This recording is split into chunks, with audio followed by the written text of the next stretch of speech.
In the meanwhile, large batches of young cadres from the county, municipal, provincial, and central organizations have made their way to the villages. Over the years, the total number has reached 2.8 million, with 800,000 still living in villages and performing their roles.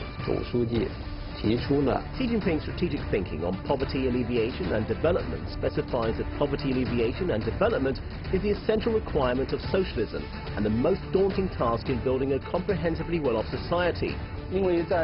Thanks to our system, good practices in poverty alleviation can be quickly applied across the country.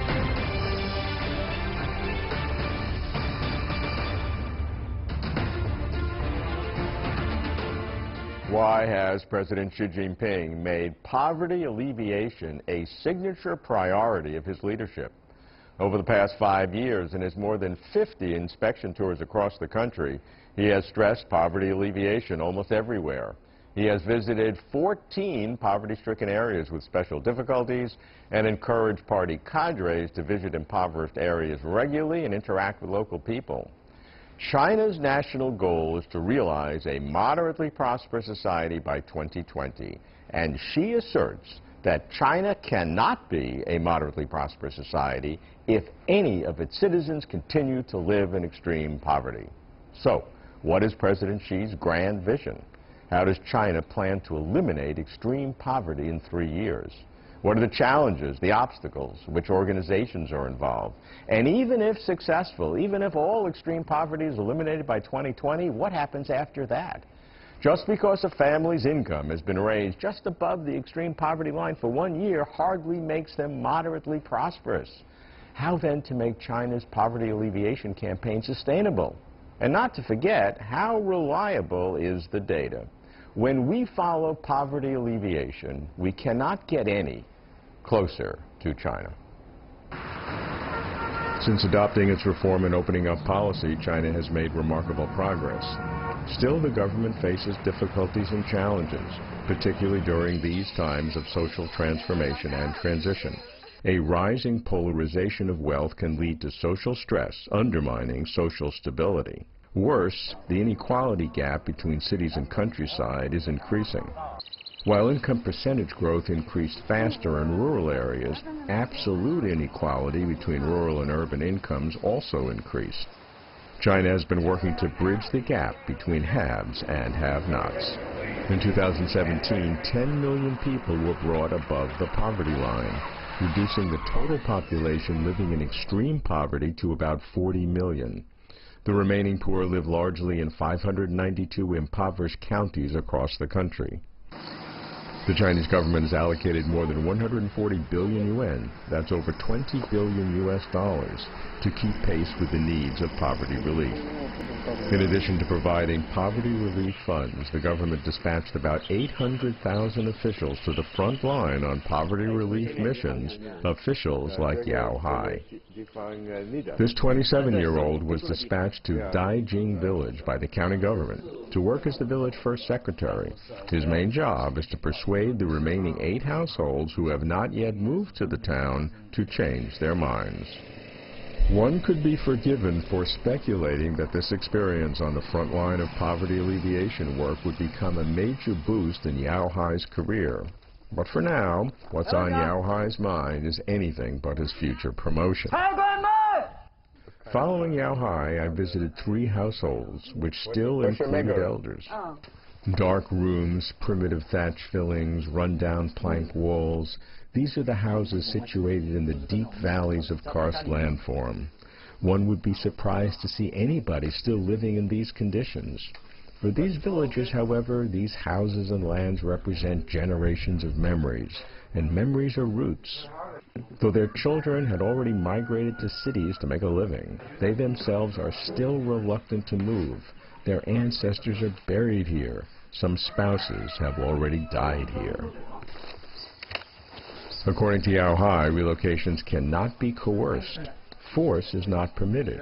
His job is to watch over villages' needs and concerns, fulfilling his mission in improving their lives through poverty household identification, rolling out tailored measures to each household, and completing all tasks set forth by the county government. Yao Hai and his work exemplify what the government calls targeted poverty alleviation. By targeted poverty alleviation, we aim to effectively allocate the limited resources among target recipients to address their special needs. And what is called for is no simple strategy, but a series of packaged plans that are specifically tailored to the poverty problems. First of all, we need to accurately identify the 17 million poor out of the near 1 billion rural people across the country. Such a grand project is a bit like fishing a needle out of the sea. In order to complete the mission of accurate identification of some 17 million out of 1 billion, we need innovation in organization, identification methods, as well as in other aspects. Toward this end, the local governments across China have spent a lot of time and efforts in trying different ways from 2014 to 2016.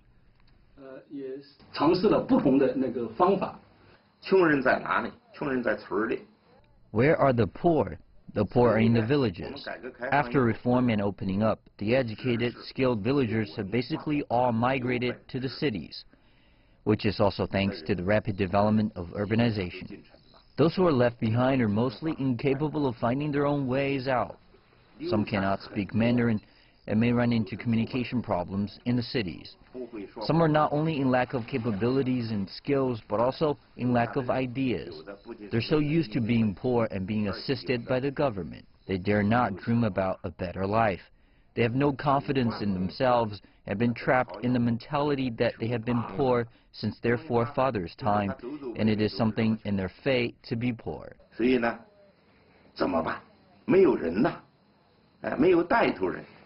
So what shall we do? There is a lack of talent. No one is to lead and get the poor organized. Leaders are needed for industrial development.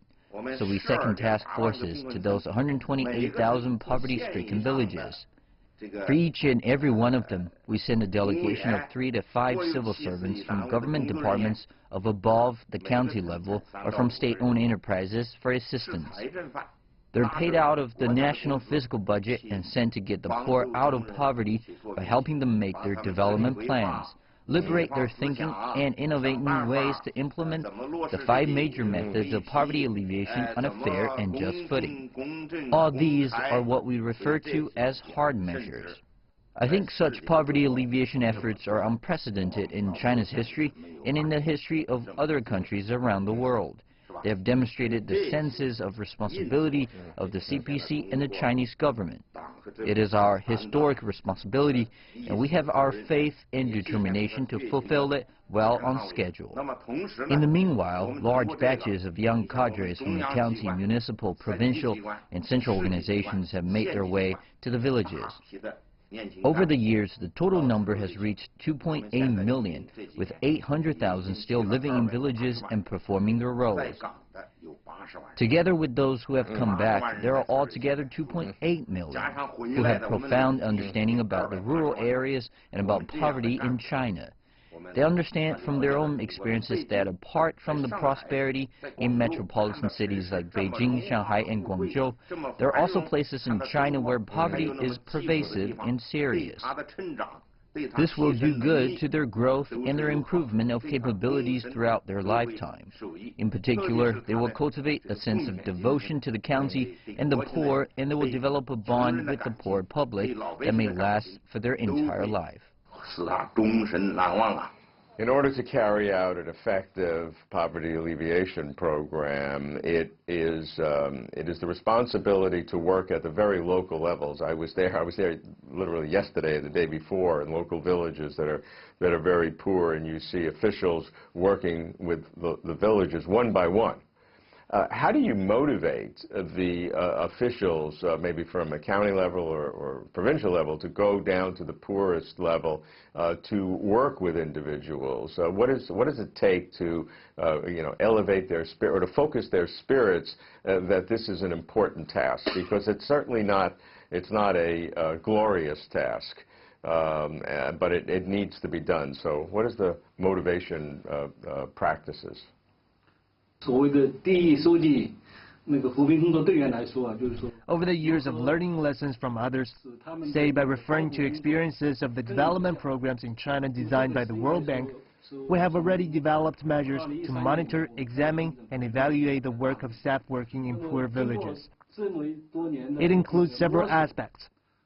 First, at the county and township level, we set up systems of support for poverty alleviation management departments. To give you an example, the cadres will keep records of their daily work in the village, such as what activities they have performed, etc., and then report to the township and county. Second, superior officials will inspect the villages from time to time and ask the aid recipients to learn about the performance of the cadre working in village. The questions go like these. Is he visiting the poor households every day, and what problems is he working on? So such a conversation is also carried out with village cadres. Third, the recipient's satisfaction is a very important indicator in China's poverty alleviation. That is to say, if the poor are not satisfied with the cadres assigned there to help, they cannot be lifted out of poverty because their problems cannot be effectively solved. Therefore, with multiple sources of information, we can evaluate the performance of our cadres and staff in an objective and reliable manner.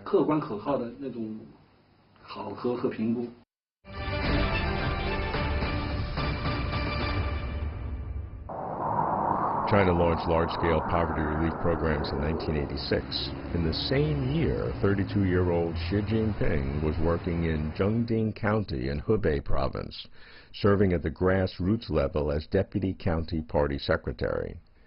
In Zhengding, he wrote to more than 100 experts and scholars, inviting them to give advice and counsel for the county's development.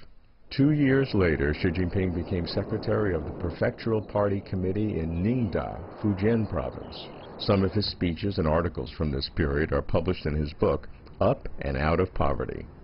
As Xi writes, I worked hard during the 2 years in Ningda Prefecture, along with the people and party members there. I always felt a sense of unease. Poverty alleviation is an immense undertaking that requires the efforts of several generations. I did not fulfill my aspirations for reform and opening up in Ningda. The feeling that I still owe a debt to that region tugs my heart. It is difficult to forget. Over the next 24 years, this county official worked his way up to China's presidency and brought his dream of poverty alleviation to the center of China's political life. In November 2015, the CPC Central Committee and the State Council, the party and the government, jointly issued its decision on winning the fight against poverty. In his work report to the 19th Party Congress, Xi Jinping encouraged the whole party to continue to implement targeted poverty reduction and alleviation measures and ensure that by 2020, all rural residents living below the current poverty line will have been lifted out of poverty. The fight against poverty is a human fight. Virtually every country throughout history has been concerned about poverty. Why then is the anti-poverty campaign in China, the so-called targeted poverty alleviation program, so important to President Xi Jinping that he has made it of highest national priority? To make everyone lead a happy life is the common desire of all human beings. To reduce poverty is a daunting task for all countries, especially the underdeveloped ones. And this task is of special importance to China. Why? China is the most populous country in the world, whose development lagged behind for long and whose impoverished population is relatively large. Since the founding of New China, the CPC and the Chinese government tried to eradicate poverty by developing the socialist system. And we have partially achieved the goal. Entering the new era, China has to accomplish its Chinese dream and build a moderately prosperous society in an all-around way. It must not leave the poor behind. Actually, before the 18th National Congress, or specifically back in 2012, China had a total of nearly 100 million poor people. According to national standards, the poor recognized by the Chinese government numbered 99.89 million at the end of 2012, quite a large group. So the reason China attaches such great importance to poverty alleviation has to do with, first, our national conditions, and second our task of building a comprehensively well-off society. In the meantime, undeniably, the work style and characteristics of the leader has also played a role.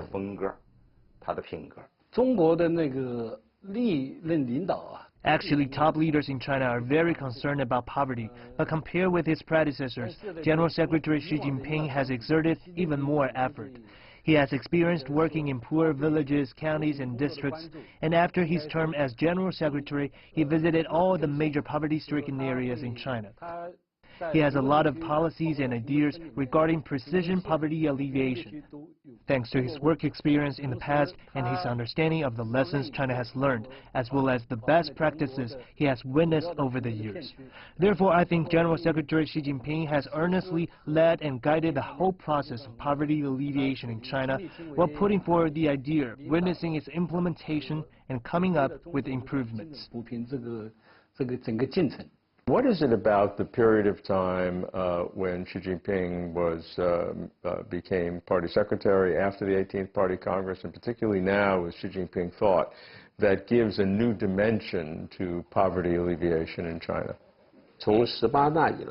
When Xi Jinping took office as CPC General Secretary at the 18th National Congress, many fundamental changes took place. The most prominent ones are reflected in his series of new opinions and ideas on poverty alleviation, which altogether form his strategic thinking on poverty alleviation and development. Xi Jinping's strategic thinking on poverty alleviation and development specifies that poverty alleviation and development is the essential requirement of socialism and the most daunting task in building a comprehensively well-off society. It also covers the ideas of precision, science-based and content-based poverty alleviation, as well as the ideas of two institutional advantages, the building of a community of shared destiny for human beings free from poverty and others.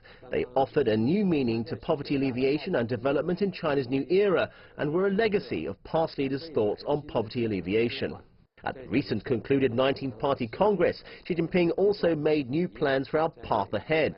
At the critical stage toward building a comprehensively well-off society and for the coming 30 years, clear guidelines were presented to promote the country's modernization and address problems in poor households and regions so as to attract common prosperity. I believe such guidance is not only beneficial for China's fight against poverty, but also valuable for the world, as it represents the China Plan with the pooled wisdom of China.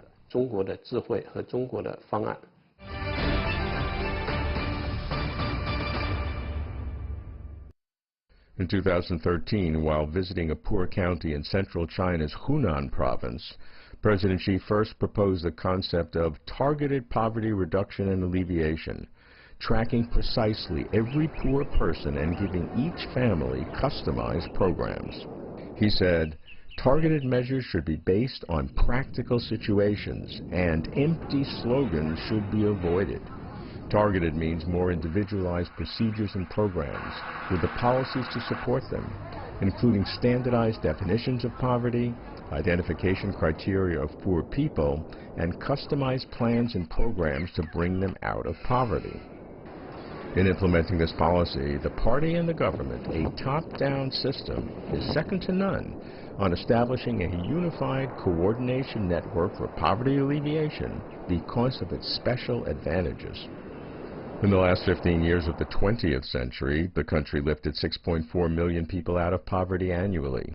During the first decade of this century, the annual average was 6.7 million. And from 2012 to 2017, the annual figure doubled to an average of about 13 million. China has been moving toward an institutionalization of various aspects of society, away from just single human being intervention. So how does the institutionalization of China's policies affect the poverty alleviation program, both currently and plans for the future? The fact that China can, within this relatively short period of time, establish a top-down organizing system and task force in poverty alleviation from the central level to the village level in a short period of time. That is to say, it enables effective implementation of our poverty alleviation policies and plans. For instance, in China's roughly 128,000 poor villages, more than 1 million cadres are assigned there to help. with this rapid establishment of an effective task force that has the organizing ability to ensure implementation of our poverty alleviation plans, poor people can really benefit. China claims that its success in anti-poverty work is dependent upon its strong top-down government. So I'd like to understand a little bit how that works in process. On the one hand, the government has various layers, maybe 5 different levels of government. How do they work together? And then how does the party and the government work? Because China is a party-government system, 2 kinds of organizations that work together. So how does the process work from an organizational point of view, party and government? The CPC is the leading party in China, and all important work must be carried out in adherence to its leadership. China has a socialist system and organizes its decisions in a holistic manner. The Central Committee has the capability to appeal and make decisions. Therefore, our institution features coordination at the central level, general responsibility at the provincial level, and specific implementation at the county level. So General Secretary Xi Jinping is at the very top, leading the subordinate 5 levels of party secretaries in our nationwide anti-poverty campaign. The whole party is mobilized to make an effort. Specifically, we have the General Secretary on top and party secretaries at the provincial, municipal, county, township, and the grassroots village levels. All the party secretaries take the lead in their level of poverty alleviation programs. 省负总责视线抓落实的工作机制，强化党政一把手负总责的责任制。 In heavily impoverished areas where the task is grave, party secretaries should focus and look to the General Secretary. You have to keep a close watch over the investigations made by the General Secretary and follow suit. Otherwise, you will lack sufficient understanding and be held accountable for that. For instance, we now pay much attention to regions in deep poverty, such as southern Xinjiang, Tibet, Liangshan in Sichuan province, and some regions with large ethnic minorities population, in areas with special difficulties. Provinces are given priority at the provincial level and counties at the national level. For key areas of poverty at the national level, we have to follow the requirements of General Secretary Xi Jinping and be detail-oriented in implementing measures. 那么各省还可以做各省的一些项目。在扶贫投入和扶贫的资源动员方面。 Regarding investment in poverty alleviation and motivation of the resources, China's current political system enables the central government to decide poverty alleviation investment in a fairly rapid manner. To give you an example, in the past several years, the state fiscal budget for poverty alleviation has seen a 40 to 50% annual increase. That substantial increase can be quite difficult to reach in congressional discussions in many countries, but fairly easy in China, thanks to our political system. In addition, China's governing system can motivate and coordinate relevant government departments to allocate their resources and projects for the benefit of poor areas. Thanks to our system, good practices in poverty alleviation can be quickly applied across the country. Actually, in my memory, we have had many such instances since 1986. When we initiated some small-scale pilot programs for poverty alleviation and witnessed quite effective results, our government used its influence and quickly promoted the practices nationwide to enable all areas in China to benefit from them. 以前省和省级的帮扶的基础上。 On the basis of partnership assistance at the provincial level, the year before we initiated a program called Hand in Hand Toward Xiaokang Society between developed counties in the east and the poverty-stricken counties in the west. More than 200 well-off eastern counties reached out to the 400 poor western counties with assistance. Through industrial cooperation and exchanges, you do not go out and distribute money. Well, money is needed, but what matters more is how you allocate the money for the maximum benefit of the east and the west. A lot of things require intervention at the government level. Large-scale relocation programs call for a unified organization of the country. You have to go with the policy. Again, the local government is in charge of implementation, while decision-making is performed at the central level. As for partnership assistance, we have microfinancing, poverty alleviation through photovoltaic development, and others. All were decided at the Central Committee and implemented at the local level. 那么各省还可以做各省的一些项目。 Provinces can also implement programs at the provincial level, but the government's presence is required for coordination. All party and government organs have their own liaison offices at the poor regions. Say our poverty alleviation office of the State Council is not very big in size. with only dozens of staff. Yet we are responsible for poverty alleviation in 2 counties. If we fail to accomplish the goal by 2020, I will also be held liable. Besides, as we motivate the government, the party, and governments motivate private enterprises, we now have more than 20,000 private companies partnering with poverty-stricken villages to deliver help. This is the most effective way. Those private entrepreneurs themselves have gone through a lot of hardship in their development. Their own reactions in the face of difficulty and their solutions to different problems can be of use as they help those in need. So in our poverty alleviation programs, the party takes the lead and the government calls on different parties and organizes concerted efforts. The leadership of the party serves as the core, and the organization of the government provides guidance. China has lifted over 700 million people out of poverty, the greatest anti-poverty accomplishment in world history. But still, there are about 40 million people living in extreme poverty. Some are intractably poor, usually due to geographic isolation or personal hardship. How does the central government organize such a massive initiative? 6 poverty alleviation systems: responsibility, policy, investment, mobilization, supervision, and assessment.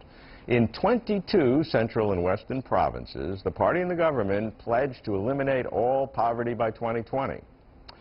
Seeing that poor people in poor areas will enter the moderately prosperous society together with the rest of the country is a solemn promise made by our party, Xi Jinping told the 19th CPC National Congress. He stressed both helping people lift themselves out of poverty and providing the education they need to do so.